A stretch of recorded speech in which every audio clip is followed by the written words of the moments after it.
तद्वयं श्रीमद्वीरभुद्वः सर्जित्पादारविन्दाशयं श्रीमद्वेदवदं सदेधिकदेहे कारुण्यवीक्षासदं सेवेन्द्रदासनवदं नारायणं योगिनं वेदान्तदेन्द्रगडाशरब्दश्रीयन्तसारवणवद्यगुणमुदाग्र्यं नारायणादुर्यकृपाभिषिक्तं श्रीरङ्गनादिशेखरमाश्रयामः लीलागुङ्गस्तनगडिधरेशुद्धमुद्भोद्यकृष्णं पारात्यं संश्रुतिसरसिद्धमध्यावयन्ति सोजिष्टायां सुजनिगलितं व्यापराकृत्यपुङ्क्ते गोदातस्यै नमिदं भूयेवास्तु भूयः अन्नमयलपुदुवयां डालरङ्गरुक्यगुणतिरुप्पा वैबल्पदियं इजिधयाल् वाडिக் கொடுத்தான் பாமாலை பூமாலை சுடி கொடுத்தாள் சொல்லு கூடி கொடுத்த சுடர்கொடியே துல்பாவை பாடி உடவல்ல பல்வளையாய் நாடினே வேங்கடவர்க்கு என்ன விதியன்னையும் மாற்றம் நாங்கடவா வண்ணமே நல்கு குத்து விளக்கரிய கொட்டுக்காகட்டின் மேல் மெத்தென்ற வந்த சைனத்தின் மேலேறி கொத்தள பூங்குழல் அப்பின்னை கொங்கமேல் வைத்து கிடந்த மலர்மார்வா வாயுரவாய் மைந்தரன் கண்ணினால் நெய்யுன் மனாலனை எத்தனை போலும் உயர விட்டாய்கான் எத்தனையேனும் விரிவாட்டகில்லாயால் தத்துவம் அன்று தகவேலோ எம்பாவாய். ధనుర్మాసంలో ఈరోజు 19th రోజు కుత్తు విలక్కెరియ కొట్టుకా కట్టిల్ మేల్ చాలా విశేషమైన వైభవమాన భాసం. ఎందుకంటే వైభవం అంటే అమ్మవారు మనకి ఏం చేస్తారు, ఈనాడు రేపు వచ్చిన 5 రోజులు నేనున్న 5 రోజులు చాలా విశేషమైన భాసం. అమ్మవారు ఏం చేస్తారు, అమ్మవారికి మనకి ఏ సంబంధం, మహాలక్ష్మి అమ్మవారికి ఈ జీవాత్మాన మనకి ఏ సంబంధం ఉంది అది చెప్పడానికి పాసనమే ఈరోజు పాసనం. కుత్తు విளக்கெரிய కొట్టుకా కట్టిల్ మేల్. మొన్నటి పాసనంలో ఉందు మొదలెత్తం ఓడా తోల్వడి అని 16వ పాసనం నాయకరానింద పాసనంలో ఆండాళ్ అమ్మవారు నందగోవనోడ తిరుమాలికి నందగోవన్ ప్యాలెస్కి వెళ్ళి, స్వామి నేను వస్తున్నాము, అంత మీరు లోపల ఉన్నవారನ್ನು బయటకు వచ్చి, లోపల ఎవరెవరు ఉన్నారు, నందగోపుడు, యశోదమ్మ, కృష్ణుడు, బలదేవుడు, నప్పిన్న, వాళ్ళందరూ బయటకు వచ్చి నన్ను అనుగ్రహం చేయండి అలాంటి ప్రార్థన చేసినది 16, 17, 18 పాసనము. ఇన్నటి పాసనంలో ముందు మధ్య ఓడా తోడవడి అంటే పాసనంలో అమ్మవారు ఏం చెప్పారంటే నప్పిన్నై నంగాయ్. కృష్ణుడు పెళ్లి చేసుకున్న మహాలక్ష్మి అమ్మవారి పేరు నప్పిన్నై. ఎప్పుడు రామవారు సమయంలో అమ్మవారు సీతమ్మ పుట్టారు, అలాగా కృష్ణుడుగా దేవుడు అవతారం చేసే సమయంలో అమ్మవారు నీలాదేవి అమ్మవారు పుట్టిన అవతారమే నప్పిణి విరాటి. ఆ నప్పిణి అమ్మ నిన్న పాత్రలో 9వ పాత్రంలో అమ్మ వచ్చేసి నా కోసం డోర్ ఓపెన్ చేసి మీ దర్శనం నాకు ఇవ్వండి అమ్మా నిన్న ప్రార్థన చేసేది ఆండాళ్ అమ్మవారు. ఈరోజు చాలా విశేషమైన చాలా సంతోషమైన పాసనం. ఏంటంటే మనకు అనుగ్రహం చేయడానికి, భక్తుడికి అనుగ్రహం చేయడానికి దేవుడు అమ్మవారు ఎంత అదే పాసనం. ఏం చెప్పారు, కుత్తు విளக்கெரிய కొట్టుకాల్ కట్టిన్ మేల్ మెచ్చంద పంచసేనత్తిన్ మేలేరి అంటే ఇలాంటి దీపాలు. ఈరోజు ఎందుకు ఇది దీపం పెట్టారంటే ఈ పాసురమే అమ్మవారు ఈ దీపావళిలో అమ్మవారు స్వామివారు నిద్రలో ఉన్నారు. ఎప్పుడు ఫుల్ ఇంట్లో నిద్రపోతున్న సమయంలో అన్ని లైట్ ఆఫ్ చేసి నిద్రపోకూడదు, కనీసం ఒక చిన్న 0 బల్బ్ ఉండాలి. అమ్మవారు ఇలాంటి కుత్తు విளக்கெரிய కోట్టులు అంటే పెద్దగా పెద్ద పంచమైన అమ్మవారు స్వామివారు నిద్రపోతున్నారు. అప్పుడు మెత్తండ పంచశయనత్తిన్ మేలేరి కొత్తలార్ పూంగుడల్. పూంగుడల్ అంటే మంచిగా పూలన్నీ అమ్మవారు తన సిగేలో వేసుకున్నారంటారు. దీనికి ముందు ఫస్ట్ పాసనంలో, సెకండ్ పాసనంలో అయ్యత్తు వాడి పాసనంలో నెయ్యున్నో పాలున్నో నాట్కాడి నీరాడి నాకు దొరికిన వరకు, స్వామివారు దర్శనం నాకు దొరికిన వరకు నేను ఏమి భోగ్య పదార్థం ఏమి నేను తిన్నదు.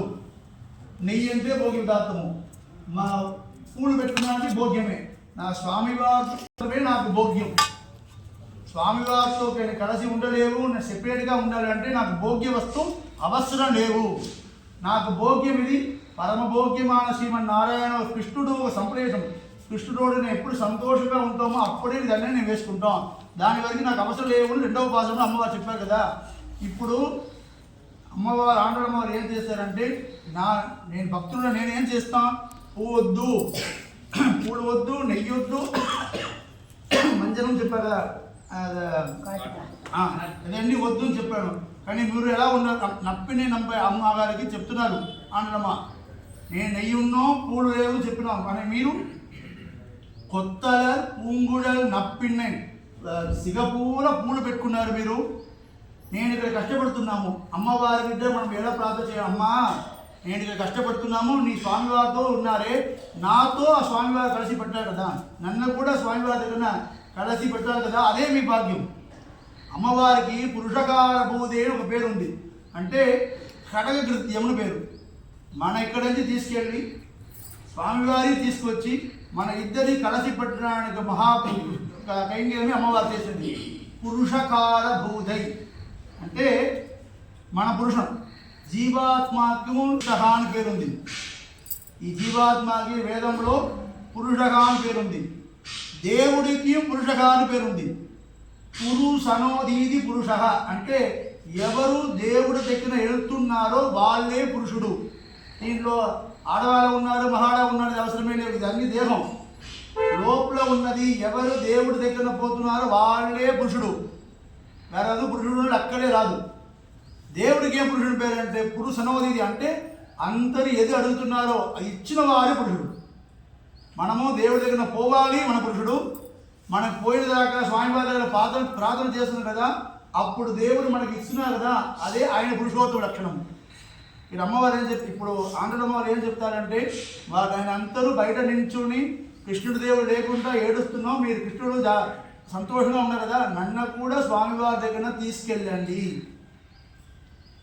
నన్ను స్వామివారి దగ్గర తీసుకెళ్తే మీరు చేసిన పని కదా. పురుష లక్ష్మీ పురుషకార, ఇది లక్ష్మీతంత్రంలో శ్రీమన్ నారాయణ చెప్పిన మాటలు. లక్ష్మీకి స్వరూపం మహాలక్ష్మి ఈజ్ ఈక్వల్ టు పురుషకార బోధై అంటే మహాలక్ష్మితో పెద్ద పని మన ఇక్కడ నుంచి తీసుకెళ్ళి స్వామివారి దగ్గర పెట్టడం మాత్రమే మహాలక్ష్మి వారి పెద్ద కైగిరి. ఇక్కడ అమ్మవారి చేతితో నేను నాదంతా ఇక్కడ బయటకు కూర్చుంటాం, స్వామివారు లేకుండా ఉన్నాం, మీ లోపల స్వామివారి దగ్గర ఉన్నారు కదా. మైంతడం కన్నినాయ్ అంటే ఒక విషయం ఉంది. అమ్మవారి నేత్రం ఎప్పుడూ నల్లగా ఉంది, స్వామివారి నేత్రం ఎప్పుడూ రెడ్గా ఉంది. ఎందుకు స్వామివారు ఏనా స్వామివారి పేరు పురుషోత్తమ తస్య యదా కభ్యాలు పుండరీకమేమక్షిణి. స్వామివారు అర్థం పుండరీకం, ఎప్పుడు ఎలా తామర ఎలా ఉందో, కమలం ఎలా ఉందో అలా రెడ్గా ఉన్న నేత్రమే స్వామివారిది. అమ్మవారిది ఎప్పుడు నల్లగా బ్లాక్గా ఉంది. ఎందుకు అలా ఉందంటే ఎప్పుడు స్వామివారు ఇరిమేని స్వామివారు కలర్ బ్లాక్, అమ్మవారి కలర్ ఉంది రెడ్. స్వామివారు ఎప్పుడు అమ్మవారే చూస్తున్నారు కదా, అమ్మవారి మేనిలో అమ్మవారి శరీరం ఉన్న వైట్ రెడ్ అన్ని స్వామివారి నేత్రానికి వచ్చింది. స్వామివారు ఎప్పుడు అమ్మవారు చూస్తే ఉన్నారు కదా, స్వామివారి దేహంలో ఉన్న అన్ని బ్లాక్ అమ్మవారి కన్నుకు వస్తుందంట. సో అమ్మవారు ఏం చెప్పింది, మైంతడం కనినాయంటే మన కన్ను కూడా బ్లాక్ నల్లగా ఉంది అంటే ఏమైంది, మీరు మాత్రం కృష్ణుడు చూస్తుంటారే, నన్ను కూడా చూసి తీసుకెళ్ళాలి కదా. నైంతడం కన్నాయంటే అమ్మవారి కన్నా నేతలు కూడా బ్లాక్ అయిపోయింది. ఎందుకంటే కృష్ణుడు కృష్ణగా పేరు ఉంది కదా, అది రెండు అర్థం ఉంది. వ్రీహి భూవాచ, భూమికి ఎవరు ఆనందం ఇస్తున్నారో వాళ్ళే కృష్ణుడు. మీరు ఏం పేరు వినండి, కృష్ణుడు చెప్పే ఒక ఆనందం వస్తుంది కదా, ఇది ఒక అర్థం. రెండు అర్థం బ్లాక్, స్వామివారు కరుపు. ఇప్పుడు లోహంలో తెల్లగా ఉన్నదంటే అంతం చెప్తున్నారు. మన సంప్రదాయంలో నల్లగా ఉన్నవారే అంతం అన్నవాడు. ఎందుకంటే స్వామివారు నల్లగా ఉన్న స్వామివారు చూసి చూసి చూసి అమ్మవారు లోపల మాత్రం కాదు నల్లగా, ఇక్కడ పూర్తిగా కన్ను పూర్తిగా నల్లగా అయిపోయిందంట. స్వామివారు మేలో ఉన్న తిరుమేలో ఉన్న అన్ని నల్లగా అమ్మవారికి వచ్చిందంటారు. మైంతరం కనినా నేను మన ఇది ముందు వాడతారు. ఏమైందంటే వాళ్ళందరూ బయటకు వస్తున్నారు కదా, ఆండాళమ్మ వారు గోటిలందరూ బయటకు వస్తున్నారు. స్వామివారు నా కోసం వస్తున్నారు, నేను పోయి ఫస్ట్ ఉందుమద భాషలో అమ్మవారు నప్పిణి నమ్మకాయ తిరువే తిరిగాడాయ్, నప్పిణి అమ్మ మీరు లేవాలి, లేచి వచ్చి డోర్ ఓపెన్ చేయండి, నాకు మీరిద్దరు దర్శనం నాకు ఇవ్వండి చెప్పింది అమ్మవారు ఆండాళమ్మవారు. నప్పిణి అమ్మ ఏం చేసిందంటే ఓకే నా కోసం వస్తున్నారు కదా నా భక్తులు, నేను పోవాలి అంటే అమ్మవారు పోతున్నారు. స్వామివారు లేదు లేదు నేనే పోయి ఫస్ట్ మా దర్శనం ఇవ్వాలి. ఇద్దరికి పోటీ కాంపిటీషన్. ఏంటంటే అమ్మవారు ఫస్ట్ పోయి దర్శనం ఇవ్వాలా, నేను పోతున్నా. ఏంటంటే లోపల పెద్ద గొడవలు చేస్తుందండి. అమ్మవారి స్వామివారికి నేను ఫస్ట్ పోవాలా, నేను ఫస్ట్ పోవాలి. అమ్మవారు పోతుంటే స్వామివారు చేయి పెట్టి తీసుకున్నారు.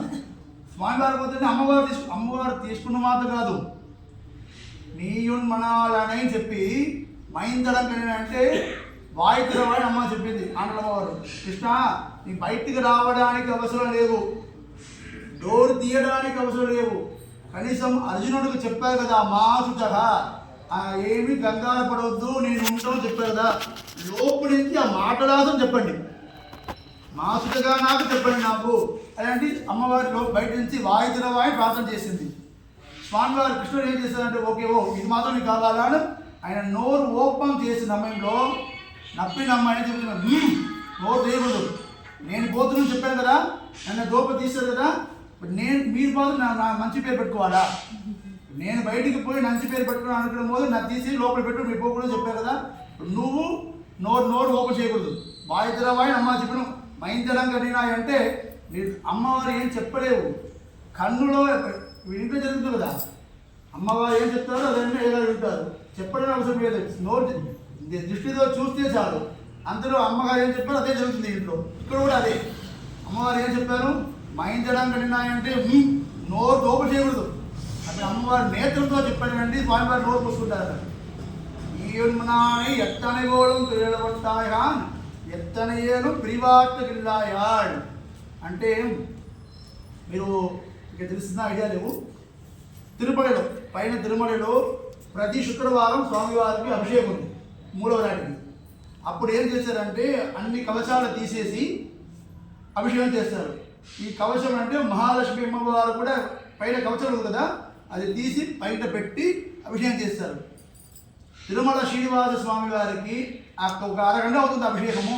ఆ అరగంటలో కూడా అమ్మవారు ఉండడానికి భరించడానికి లేవంటారు. నేను చెప్పిన అర్థమవుతుందా? అమ్మవారు తీసి బయట కింద పెట్టి అభిషేకం చేయాలి. చేసిన 20 గంటలు 20 మినిట్స్ 30 మినిట్స్ అవుతుంది కదా, ఆ 30 నిమిషాలు కూడా అమ్మవారు వదిలేసి ఉండడానికి స్వామివారికి కుదరదు. స్వామివారు ఏడుస్తున్నారంటారు. అమ్మవారు అది పక్కనే పెట్టారు. అమ్మవారికి ఉంది, స్వామివారి దృష్టిగా ఉంది, అది ఇక్కడ స్ట్రైట్గా ఉంది, అది చూసుకొని అభిషేకం చేసుకున్నారు. అప్పుడు ఒక విరగ దాహం వస్తున్న స్వామివారికి హీట్ వచ్చింది. మనము మంచిగా కలిసి ఉన్నవాడు సడన్గా సెపరేట్ అయ్యారంటే బాడీ అనేది హీట్ అవుతుంది కదా, ఆ హీట్ పోవడానికి ఈ శుక్రవారం నాడు మాత్రం ఆండాళమ్మ వారు చెప్పిన నాట్య తిరుమలని 143 పాసురము ఆ రోజు పారాయణ చేస్తారు. ప్రతి శుక్రవారం అభిషేక సమయంలో స్వామివారికి ఆ హీట్ విరగధాపం తీయడానికి అవసరమే నాట్య తిరుమలని పారాయణ చేస్తారు. లేదు మనం పిల్లలు ఉన్నారు కదా, పిల్లలు ఏం చేస్తాం, నేను ఇక్కడే ఉన్నాను నీకు వెళ్ళు, మనం నమ్మకేస్తుంది కదా, పిల్లలు అక్కడ ఉందంటే మనం ఏం చేస్తాం, ఏం కంగారు పడవద్దు, అమ్మాయి ఇక్కడే ఉన్నాం వెళ్ళు. అలాంటి స్వామివారికి చెప్పడానికి విషయం అది. నేనేమి కంగారు పడదు, నేను ఇక్కడే ఉన్నాను చెప్పడానికే నాట్యాత్రమణి పారాయణ చేస్తారు కదా. అలాంటి విషయం అదే ప్రివాచ నిల్లాయ నువ్వు అమ్మా ఆండాలమ్మ చెప్పిన మాట నప్పిండమ్మా, నాకు తెలుసు స్వామివారిని వదిలి ఇవ్వడానికి మీకు కుదరదు, మీ భరించడానికి లేవు, కానీ నన్ను కూడా ఉన్నారు కదా, మీరు ఒక్కరినే దర్శనం చేస్తున్నారు కదా, నాకు కూడా స్వామివారి దర్శనం కావాలి కదా. ఇలాంటి స్వామివారు నా దగ్గర వచ్చిన సమయంలో ఆయన ఆపడానికి మీ పద్ధతి కాదు కదా. తత్వమండ్రు తగవేలో రెంబావాయ్ అంటే అమ్మా మీ తత్వం ఏంటి, మహాలక్ష్మి అమ్మవారోడ తత్వం స్వరూపం ఏంటి, స్వామివారి మనది కలిసి పెట్టడానికే అమ్మవారి స్వరూపం, అమ్మవారి తత్వం. అది లేకుండా మీరు ఇలా ఉండకూడదుమా, తప్పకుండా నాకు కూడా స్వామివారి దర్శనం నువ్వే తీర్చి ఇయ్యాలి, నాకు ఉన్నదాకా నాకు వేరు ఎవరు లేవు, మీ వద్దనే నాకు ఇదే అమ్మవారి దగ్గర చరణాది పెట్టిన కోసం. తత్వమండ్రు తగవేలో రెంబావాయ్ నాకు స్వామివారి దర్శనం నువ్వే చేపించాలి, నువ్వు దాకా నాకు ఎవరు లేవు. అలాంటి చెప్పిన పాసం ఇది. ఈరోజు రేపటికి అమ్మవారిది విన్న తర్వాత ఎలా మనకి స్వామివారు ఇచ్చారు దర్శనం, ఎలా దర్శనం మాత్రం కాదు, రేపు పాసురంలో రండి, రేపు పాసురం ఇంకా విశేషం. అమ్మవారి దగ్గర స్వామివారు ఎలా ఉంటారు. ఇప్పుడు సాధారణంగా ఒక మాట చెప్పారు, ఇంట్లో ఆడవాళ్ళు పెద్దవా మగాడు పెద్దవాళ్ళు అది ఒక పోటీ వస్తుంది కదా, ఒక కాంపిటీషన్. మన సంప్రదాయంలో శ్రీ వైష్ణవ సంప్రదాయంలో ఆడవాళ్ళే లేడీసే పెద్దవాళ్ళు. స్త్రీ సంప్రదాయమే కానీ పురుష సంప్రదాయం కాదు. ఏంటంటే ఇక్కడ మహాలక్ష్మికి అంత ప్రాధాన్యం ఉంది. శ్రీమన్నారాయణనే కానీ నారాయణ శ్రీమన్ ఎక్కడ లేవు. లక్ష్మీనారాయణ కానీ నారాయణ లక్ష్మిని ఎక్కడ లేవు. తిరుమాల్ కానీ మాల్ తిరుని ఎక్కడ లేవు. ఈ సంప్రదాయంలో స్త్రీలకు అంత వైభవం మర్యాద ఇచ్చిన సంప్రదాయం. అందుకంటే కలిపురుషుడు పరిస్థితి దగ్గర అయిన సమయంలో ఎక్కడ స్త్రీవారు అవమానిస్తుంటారో అక్కడ కలిపురుషుడు ఉంటారు. ఎక్కడ స్త్రీవారికి మర్యాద లేవో అక్కడ కలిపురుషుడు ఉంటారు. అక్కడ ఏమి మంచి జరగదు. ఎందుకంటే మన సంప్రదాయంలో వేద సాంప్రదాయంలో తప్పకుండా మన స్వామి నారాయణ స్వామి ఎలా ఉన్నారో, ఇలా లీడర్ ఎలా ఉన్నారో, as the leader so is the soldier. Leader ఎలా ఉన్నారో మనం కూడా అలా ఉండాలి. మనం కూడా ఇంట్లో అమ్మవారికి మర్యాద ఇయ్యాలని చెప్పిన భాగమే ఇది. అందరూ రేపు కూడా ఇలాగ ఇంకో పారాయణం కూడా అందరూ పాల్గొవచ్చు. 6:45 కదా పారాయణ స్టార్ట్ అవుతుంది. తప్పకుండా ఇంట్లో కొంచెం కార్యం చేసుకొని అందరూ రేపు కూడా రండి. రేపులు ఇంకా విశేషమైన ఇంకోమైనా తెలుగు ఇంతలో వస్తుంది, అర్థం చేసుకొని పైన తెలుగు నాకు రాదు. సో విషయం చెప్పాలి, మీరు అందరికీ తెలుసుకోవాలి కానీ కూర్చోపెట్టి చెప్తున్నాను కానీ. సో రేపు కూడా 33వ పాసరంలో అమ్మవారు మనకి స్వామివారు ఎలా ఇస్తున్నారు, స్వామివారు అమ్మవారి దగ్గర ఎలా అడంగి ఇరుతారు, ఎంత அளவுకు కింద భవ్యంతో స్వామివారు అమ్మవారి దగ్గర స్వామివారు ఎలా భవ్యంతో ఉన్నారు అలా చెప్పబడిన పాసరమే రేపటి పాసరము. రేపు కూడా అందరూ ఇలాగ వచ్చేసి స్వామివారికి అమ్మవారి కృపకి పాసరాలను ప్రార్థన చేసుకున్నాం. అదే మరి వచ్చే 23వ తారీఖు అంటే జనవరి 7 మంగళవారము చాలా విశేషమైన వైభవమైన నృసింహస్వామి పాసరము. సో ఆ రోజుకి పొద్దున్న అందరూ ఇలాగ ఇప్పుడున్న వారు అందరూ పొద్దున్న వచ్చేసి ఆ నృసింహ పాసరంలో అందరూ పాల్గొనాలి. ఆ రోజుకి ప్రసాదానికో లేకపోతే పుష్పాలంకరణ వేయడానికి ఎవరో చేయాలంటే ఆఫీస్లో అడగండి, మీకు డీటెయిల్స్ అని చెప్తున్నారు. జనవరి 7 ఎల్లుండే వచ్చే జనవరి 7 మంగళవారము ధనుర్మాసంలో 23వ తేదీ మారిమడి ముడంజలన్నీ నృసింహ కృష్ణుడుగా అమ్మవారు ఆండలమ్మవారు నృసింహుడుగా దర్శనం చేపించిన రోజు. చాలా విశేషమైన వైభవమైన రోజు. ఆ రోజు కూడా అండి రేపటి నుంచి ముఖ్యమైన పాసరం ఉందా. రేపు 33 ఏట్ల కలంగల్ అన్ని వాళ్ళ విశేషమైన వైభవమైన పాసరం. అందరూ తప్పకుండా రండి. మీకు తెలిసిన వారు అందరూ చెప్పండి. పొద్దున వచ్చి స్వామివారి దర్శనం చేయాలి. తిరుప్పావై స్వామి నాకు నోరు రాలేదు, అవసరమే లేదు. తిరుప్పావై నోరు రాలేదు, అవసరం లేదు. కనీసం కూర్చొని పుస్తకం ఇస్తున్నాము తీసుకోండి. నేను చదువు రాలేకుండా ఒట్టిగా వినండి, ఫాలో చేయండి. ఆ వర్డ్స్ ఉంది కదా ఇలా ఇలా ఇప్పుడు పోవచ్చు కదా, చూడండి, వినండి. విన్నదే మంచిది. మన భక్తి సంప్రదాయంలో ఫస్ట్ వర్డే శ్రవణం. అందరూ మంచిగా దేవుడి గురించిన కథలు వినాలి. పారాయణం స్తోత్రం అన్నీ వినాలి. విన్నదే ఫస్ట్. శ్రవణం తర్వాత కీర్తనం. ఫస్ట్ మనం వినాలి. విన్న తర్వాత లోపల ఓకే మనం కూడా చదివాలని ఒక ఆశ వస్తుంది. ఆ తర్వాత మనం చదవచ్చు. సో అందరూ నోట రాలేకుండా నేను రాలే స్వామి అని ఒక ఎక్స్క్యూజ్ చెప్పకూడదు. మీకు రాలేదు రావచ్చు ఏమి అవసరం లేదు. వచ్చి కూర్చోండి. వాళ్ళందరూ చదువున్నారు కదా, చదువునే వినండి. వింటదే బ్రహ్మభాగ్యము. సో అంతా రేపు కూడా ఇదేమో 6:45కి 6:15 గుడి ఓపెన్ అవుతుంది. 6:45కి పారాయణము, 7:30కి స్వామివారికి అర్చన అవుతుంది. అది తర్వాత 8 గంటల లోపల ఆరతి తీర్థ ప్రసాదం కొట్టి ఒక 10 నిమిషము నాకు తెలిసిన ఏదో ఒక